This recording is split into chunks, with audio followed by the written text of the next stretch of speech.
नमस्कार दोस्तों, हमारे यूनिवर्स के बारे में शायद सबसे कमाल की बात है इसका साइज, कि ये ब्रह्मांड कितना अनइमेजिनेबली बड़ा है। लेकिन यही बात शायद सबसे निराशाजनक भी है। खुद ही सोचकर देखो, अगर आज हम अपने पावरफुल टेलीस्कोप्स का इस्तेमाल करके धरती जैसा एक और प्लेनेट ढूंढ भी लेते हैं किसी गैलेक्सी में जो इंसानों के लिए रहने लायक हो, वहां तक पहुंचने में सदियां लग जाएंगी। इनफैक्ट किसी भी एक इंडिविजुअल इंसान के लिए ये गैलेक्सी छोड़कर जाना इम्पॉसिबल है। अब सब जानते हैं कि धरती मिल्की वे गैलेक्सी में है और मिल्की वे के जो सबसे करीब गैलेक्सी है वो है Andromeda Galaxy. Approximately 2.5 million light years दूर है धरती से। तो अगर हम एक स्पेसक्राफ्ट का इस्तेमाल करें वहां तक जाने के लिए, यूजुअल स्पीड होती है एक स्पेसक्राफ्ट की 28,000 किलोमीटर प्रति घंटा। इस स्पीड से वहां तक जाने में 94.5 बिलियन ईयर्स लग जाएंगे। इतना ही नहीं, अगर किसी तरीके से हम टेक्नोलॉजी बना लेते हैं लाइट की स्पीड पर ट्रैवल करने की, तो भी वहां पर पहुंचने में 2.5 मिलियन ईयर्स का समय लग जाएगा।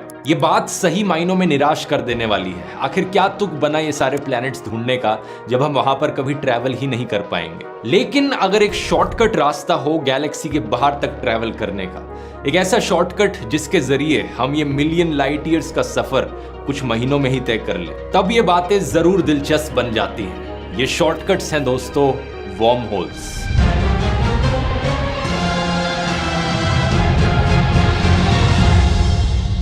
साल 2014 की फिल्म इंटरस्टेलर मेरी फेवरेट स्पेस फिल्म, एक बार फिर से मैं यहां इसका मेंशन करना चाहूंगा। इस फिल्म में दिखाया गया है कि कूपर और उनकी टीम जब धरती छोड़कर निकलती है और हैबिटेबल प्लैनेट्स की तलाश में, धरती जैसे ही और प्लैनेट्स की खोज में, तो वो दूसरी गैलेक्सी में ट्रैवल करते हैं। अपनी गैलेक्सी से दूसरी गैलेक्सी में वो पहुंचते हैं एक वर्म होल के जरिए कुछ ही मिनटों के अंदर। ये फिल्म का वो सीन है जब कूपर की टीम वर्म होल से गुजरती है। फिल्म के अनुसार इस वर्म होल को डिस्कवर किया गया था सैटर्न के ऑर्बिट के पास नासा के द्वारा। इसे फिल्म में कई बार मेंशन किया जाता है क्योंकि आगे चलकर ये फिल्म के प्लॉट में एक बड़ा इंपॉर्टेंट रोल निभाता है। लेकिन सबसे दिलचस्प बात यह है कि वर्म होल्स का ये कॉन्सेप्ट कोई साइंस फिक्शन नहीं है, बल्कि असल साइंस पर बेस्ड है। क्या होते हैं वर्म होल्स एग्जैक्टली और कैसे हम इसका इस्तेमाल कर सकते हैं, ये सब समझने से पहले हमें वापस आना पड़ेगा आइंस्टाइन की थ्योरी ऑफ रिलेटिविटी पर। इसकी बात मैंने ब्लैक होल्स वाले वीडियो में भी करी थी और बेसिक कॉन्सेप्ट भी समझा दिया था उस वीडियो में। अब थोड़ा और डीप चलते हैं इसके अंदर। जब एल्बर्ट आइंस्टाइन ने अपनी थ्योरी ऑफ रिलेटिविटी लिखी तो इसे एक सेट ऑफ इक्वेशंस में लिखा था। इन इक्वेशंस के सेट को आइंस्टाइन्स फील्ड इक्वेशंस करके पुकारा जाता है। पहली बार इन्हें पब्लिकली रिवील किया गया था 25 नवंबर साल 1915 में, जब आइंस्टाइन ने अपना पेपर सबमिट किया था to the Prussian academy of sciences Berlin Germany में। टोटल में फील्ड इक्वेशंस 10 अलग अलग इक्वेशन से बनती हैं, 10 non linear partial differential equations. लेकिन इन्हें शॉर्ट में एक इक्वेशन से भी रिप्रेजेंट किया जा सकता है और वो एक इक्वेशन कुछ ऐसी दिखती है। Capital G mu nu plus lambda छोटा G mu nu equals to 8 pi G divided by c to the power of 4 और t म्यू न्यू। चिंता मत कीजिए, इस वीडियो में हम मैथमेटिकल डिटेल्स में नहीं जाएंगे क्योंकि इस एक इक्वेशन के अंदर बहुत ज्यादा कॉम्प्लेक्सिटी है। अगर इसे एक्सपैंड करते हो इस एक इक्वेशन को, तो देखो कैसी ये स्टेप्स दिखती हैं। अगर आप मैथ से प्यार भी करते हो तो भी आपका सर चक्कर आ जाएगा ये देखकर। मोटे मोटे तौर पर ये इक्वेशंस हमें बताती हैं कि मैटर और एनर्जी कैसे स्पेस टाइम के कर्वेचर को इन्फ्लुएंस करते हैं। एल्बर्ट आइंस्टाइन ने कहा था इस चीज को विजुअलाइज करने के लिए इमेजिन करो एक बड़ा सा मैश है। इस मैश के ऊपर जब आप ऑब्जेक्ट्स रखते हो, ये वजन से नीचे बेंड डाउन हो जाता है। जो स्पेस टाइम का मैश है वो भी कुछ इसी तरीके से बेंड हो जाता है, कर्व हो जाता है बड़े बड़े प्लैनेट्स और स्टार्स के वजन से। जितना ज्यादा ग्रेविटेशनल फोर्स होगा किसी प्लैनेटरी ऑब्जेक्ट का, उतना ही ज्यादा ये स्पेस टाइम का मैश कर्व हो जाएगा उनके अराउंड। अब इंटरेस्टिंग बात यह है कि एल्बर्ट आइंस्टाइन खुद से अपनी फील्ड इक्वेशंस को पूरी तरीके से सॉल्व नहीं कर पाए थे। उन्होंने बस एक अप्रोक्सीमेट सॉल्यूशन निकाला था अपनी इक्वेशन का एक स्पेसिफिक केस में। पहले इंसान जिन्होंने इन फील्ड इक्वेशंस को सॉल्व किया था वो थे कार्ल श्वार्ज़शाइल्ड साल 1916 में। इन्होंने एग्जैक्टली कैलकुलेट किया कि ये स्पेस टाइम का कर्व कितना बेंड होता है, कैसे बेंड होता है एक सिंगल बॉल ऑफ मास के केस में। ये कार्ल श्वार्ज़शाइल्ड का ही सॉल्यूशन था जिसकी मदद से साइंटिस्ट समझ पाए सिंगुलैरिटी के कॉन्सेप्ट को। क्या होगा अगर ये मास इनफाइनाइटली डेंस बन जाए, स्पेस टाइम का कर्वेचर इसके अराउंड इतनी टाइटली रैप हो जाएगा कि ये जो रीजन है ये बाकी यूनिवर्स से पूरा पिंच ऑफ हो जाएगा। इसी की वजह से ही साइंटिस्ट ब्लैक होल के कॉन्सेप्ट को थियोरेटिकली प्रूव कर पाए। और ये चीज आज से 100 साल पहले ही हो गई थी। एक्चुअली में कई दशकों बाद जाकर साल 2019 में ही पहली बार था कि साइंटिस्ट ने एक ब्लैक होल की फोटो ली हो। तो मोटे मोटे तौर पर बात मैं ये कहना चाह रहा हूं कि इन फील्ड इक्वेशंस का एक सॉल्यूशन ब्लैक होल्स निकला था। थियोरेटिकली हम ब्लैक होल्स की एग्जिस्टेंस के बारे में ऑलरेडी जानते थे उनके डिस्कवर होने से करीब 100 साल पहले। और बात यह है दोस्तों कि इन्हीं फील्ड इक्वेशंस का एक और सॉल्यूशन है वर्म होल्स। आप शायद सोचोगे कि एक इक्वेशन को सॉल्व करके दो सॉल्यूशंस कैसे निकल रहे हैं। मैं कहूंगा याद करो, स्कूल में क्वाड्रेटिक इक्वेशंस पढ़ी थी। इस सिंपल सी इक्वेशन के भी दो सॉल्यूशंस हैं, x इक्वल्स टू 2 और x इक्वल्स टू 3, दोनों फिट बैठते हैं। तो आइंस्टाइन की ये फील्ड इक्वेशंस देखो तो ये तो कहीं ज्यादा और कॉम्प्लिकेटेड है। इनके एक्चुअल में ढेर सारे सॉल्यूशंस हो सकते हैं। वर्म होल एक सॉल्यूशन है और इसका साइंटिफिक नाम है वर्म होल के सॉल्यूशन का आइंस्टाइन रोजन ब्रिज। ये नाम आता है एल्बर्ट आइंस्टाइन और उनके असिस्टेंट नेथन रोजन से, जिन्होंने साथ में मिलकर इस सॉल्यूशन को निकाला साल 1935 में। तो वर्म होल्स को समझना बड़ा आसान है। ये बेसिकली एक शॉर्टकट रास्ता है जो स्पेस टाइम के दो पॉइंट्स को कनेक्ट करता हो। पहले मैं आपको चीजें 2 डायमेंशंस में समझाता हूं ताकि आपके लिए समझना आसान हो। इस पेपर को देखिए, इस पेपर पर 2 पॉइंट्स हैं A और B। अगर आपको पॉइंट A से पॉइंट B तक जाना है सबसे छोटा रास्ता इस्तेमाल करके, कौन सा रास्ता हो सकता है? वो डायरेक्ट स्ट्रेट लाइन जो A और B को कनेक्ट करती हो, है ना। 2 डायमेंशंस में इससे छोटा रास्ता और कोई नहीं हो सकता एक्सेप्ट ये जो स्ट्रेट लाइन दोनों पॉइंट्स को कनेक्ट कर रही है। लेकिन अगर हम इस 2 डायमेंशनल मेश को 3 डायमेंशंस में बेंड कर दें तो अचानक से आप देखोगे कि नए रास्ते निकलते हैं। मैंने यहां पर A और B को इस तरीके से बेंड कर दिया है कि अब अगर आपको सबसे छोटा रास्ता चूज करना है A से B जाने के लिए, तो आप डायरेक्टली ये कुछ मिलीमीटर्स का जो डिस्टेंस बचा है A और B दोनों के बीच में, इस डिस्टेंस को आप यूज कर सकते हैं। और यहां अगर मैं एक रास्ता बना दूं इन दोनों के बीच में, लिटरली एक पेन डालकर, तो लिटरली एक शॉर्टकट रास्ता निकल गया है A से B तक जाने का, जो बहुत बहुत छोटा है एज कंपेयर टू ये वाला रास्ता। वर्म होल्स भी यही काम कर रहे हैं। हमारी 3 डायमेंशनल दुनिया में हमें लगता है मिल्की वे गैलेक्सी से एंड्रोमेडा गैलेक्सी तक जाने का सबसे छोटा रास्ता है 2.5 मिलियन लाइट ईयर्स दूर। लेकिन अगर हमारी 3 डायमेंशनल स्पेस को 4th डायमेंशन में कर्व किया जाए, बेंड किया जाए, तो हो सकता है इससे भी छोटा एक बड़ा शॉर्टकट रास्ता निकल सके। अब 4th डायमेंशन हमारे लिए इमेजिन करना बहुत मुश्किल है क्योंकि हम सब 3 डायमेंशंस में रहते हैं, लेकिन कुछ हद तक आप इसे बेहतर समझ सकते हो अगर आप 2 डायमेंशंस और 3 डायमेंशंस को कंपेयर करो तो। इसका एक और एग्जांपल बताता हूं। यह है दुनिया का नक्शा। मान लो अगर आपको दिल्ली से न्यूयॉर्क जाना है एक फ्लाइट लेकर, तो सबसे छोटा रास्ता क्या होगा फ्लाइट का? आप कहोगे दिल्ली से न्यूयॉर्क डायरेक्टली स्ट्रेट लाइन में कनेक्ट करता हुआ फ्लाइट अफ्रीका के ऊपर से होती हुई जाएगी। लेकिन असलियत में सबसे छोटा रास्ता नहीं होगा क्योंकि आप 2 डायमेंशंस में सोच रहे हैं। सबसे छोटा रास्ता एक्चुअली में होगा फिनलैंड स्वीडन के ऊपर से गुजरते हुए आइसलैंड ग्रीनलैंड के पास से जाते हुए न्यूयॉर्क पहुंचना, जो कि 2 डायमेंशंस में देखकर लगता है कि ये क्या लंबा सा रास्ता ले लिया, ऊपर से जाने की क्या जरूरत थी। लेकिन 3 डायमेंशंस में इसे देखोगे तो लगेगा कि ये तो बड़ी ऑब्वियस सी बात है, सबसे छोटा रास्ता तो यही है। साल 1957 में साइंटिस्ट जॉन व्हीलर ने एक पेपर पब्लिश किया था आइंस्टाइन रोजन ब्रिजेस पर, और इन्होंने सिमिलर सी एनालॉजी से इसे कंपेयर किया। इन्होंने कहा एक एप्पल है और एक कीड़ा उस एप्पल को खा रहा है, एक वर्म। वो उस एप्पल की एक साइड से दूसरी साइड पहुंच जाता है बीच से ट्रैवल करके उसे खाते खाते, इंस्टेड ऑफ कि वो एप्पल के सरफेस पे ट्रैवल करे जैसे हमारे एरोप्लेन्स ट्रैवल करते हैं अर्थ के सरफेस के अराउंड, सरकमफ्रेंस के अराउंड। तो ऐसा करने से वर्म एक छोटा डिस्टेंस ट्रैवल करेगा। इसने एक तरीके से स्पेस टाइम में शॉर्टकट ले लिया है और इस टर्म को व्हीलर ने नाम दिया वर्म होल, और यहीं से ही वर्म होल शब्द का ओरिजिन हुआ दोस्तों। वर्म होल शब्द को जब आप इंटरनेट पर सर्च करते हो तो ऐसे कई डायग्राम्स देखने को मिलते हैं। मोटे मोटे तौर पर वही चीज जो मैंने पेपर के साथ करी, 2 पॉइंट्स को कनेक्ट कर दिया एक होल के थ्रू। यहां इमेजिन किया जा रहा है हमारा स्पेस टाइम का मेश है, उस पर एक ऑब्जेक्ट है जिसमें बहुत बहुत ज्यादा ग्रेविटेशनल फोर्स है, इतनी ज्यादा कि उससे ये स्पेस टाइम का कर्वेचर इतना बेंड हो गया है कि वो दूसरी तरफ से निकल कर आ गया है। ये स्पेस टाइम का मैश अपने आप में ही फोल्ड हो गया एक के ऊपर, ठीक उसी तरीके से जैसे वो पेपर फोल्ड किया मैंने। और ये वर्म होल एक शॉर्टकट तरीका बन गया एक से दूसरी गैलेक्सी में ट्रैवल करने का। लेकिन इन सारी विजुअलाइजेशंस में वही डायमेंशंस की प्रॉब्लम है। 2 डायमेंशंस में रिप्रेजेंट करने की कोशिश करी गई है एक वर्म होल को। लेकिन जैसा कि मैंने बताया, worm hole 3D to 4D में काम करता है। तो असलियत में अगर कभी वर्म होल एग्जिस्ट करेगा तो वो दिखने में एक स्फेरिकल बॉल की तरह दिखेगा। एक ये बड़ी इंटरेस्टिंग वेबसाइट है जिसमें आप विजुअलाइज कर सकते हैं कि वर्म होल्स एक्चुअली में कैसे दिखते होंगे अगर इनकी एग्जिस्टेंस प्रूव हो जाती है। तो एक बॉल सा फिगर जिसके जैसे आप अंदर जाते रहते हैं तो चीजें आपको कर्व्ड दिखती हैं अपने अराउंड, और पीछे मुड़कर आप देखेंगे तो धरती भी आपसे दूर हो जा रही है और सब कुछ एक सर्कुलर सी शेप में दिखेगा आपको। इसलिए दोस्तों, इंटरस्टेलर फिल्म में जो वर्म होल दिखाया गया है वो एक काफी रियलिस्टिक तरीके से डिपिक्ट किया गया है। यहाँ एक बात कहनी जरूरी है कि ये वर्म होल्स का जो पूरा कॉन्सेप्ट है अभी के लिए एज ऑफ 2023 ये सिर्फ एक थियोरेटिकल कॉन्सेप्ट है। इसे आइंस्टाइन की फील्ड इक्वेशंस के सॉल्यूशन के तौर पर थियोरेटिकली निकाला गया है। मूवीज में साइंटिस्ट के द्वारा इसे विजुअलाइज करने की बहुत कोशिश करी गई है, बहुत सी थ्योरीज इस पर बनाई गई हैं, लेकिन प्रैक्टिकली आज तक किसी ने भी कोई वर्म होल नहीं देखा है। साइंटिस्ट नहीं जानते कि असली में वर्म होल्स एग्जिस्ट करते भी हैं या नहीं करते। लेकिन अगर वर्म होल्स एग्जिस्ट करते हैं तो ये टाइम मशीन का भी काम करेंगे, क्योंकि इमेजिन करके देखो, आप कुछ मिनटों में मिलियंस ऑफ लाइट ईयर्स दूर पहुंच सकते हो। इसका मतलब आप लाइट से भी पहले वहां पर पहुंच गए हो। लाइट भी नहीं वहां पहुंची तो बेसिकली आप टाइम में भी एक से दूसरी जगह जंप कर गए हो। अब वो अलग बात है कि अगर वर्म होल्स एग्जिस्ट करते हैं तो क्या इंसान इनके थ्रू ट्रैवल कर भी सकते हैं या नहीं कर सकते। वैसे यहां अगर आप यूनिवर्स से रिलेटेड कई सारी और नॉलेज लेना चाहते हैं, इतिहास जानना चाहते हैं, थ्योरी ऑफ रिलेटिविटी का या क्वांटम थ्योरी को समझना चाहते हैं, तो एक बड़ी ऑडियो बुक है कुकू एफएम पर, decoding universe.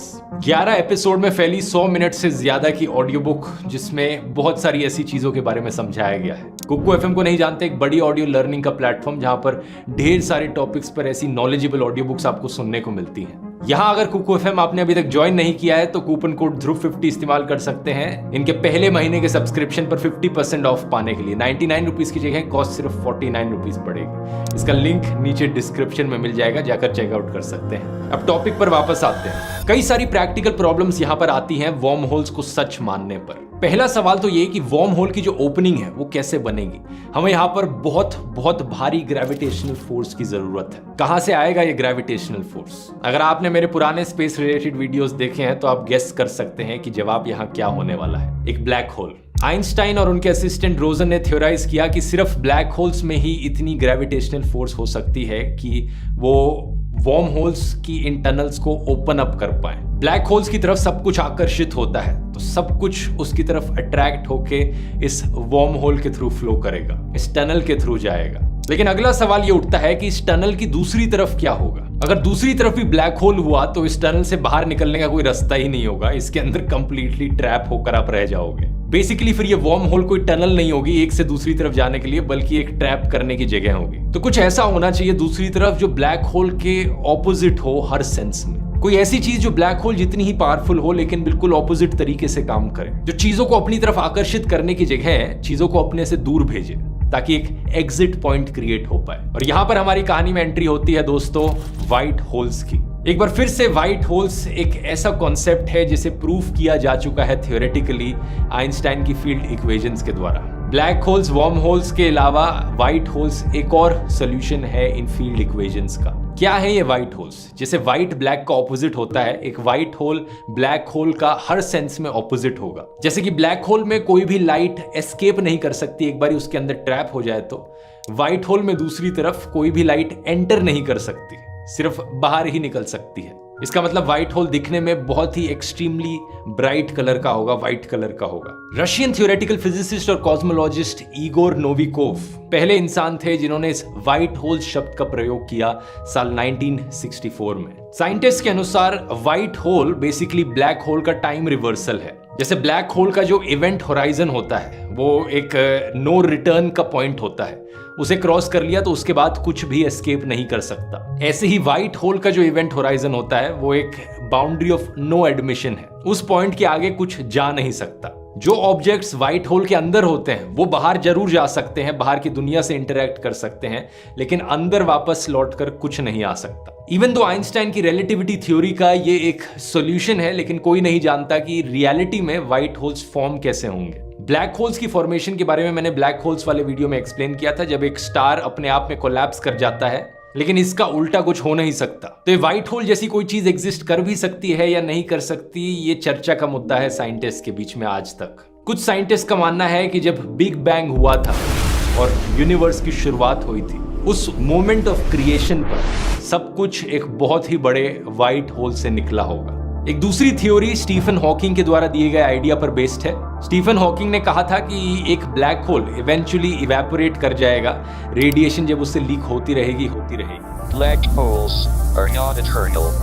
They evaporate away at an increasing rate until they vanish in a gigantic explosion.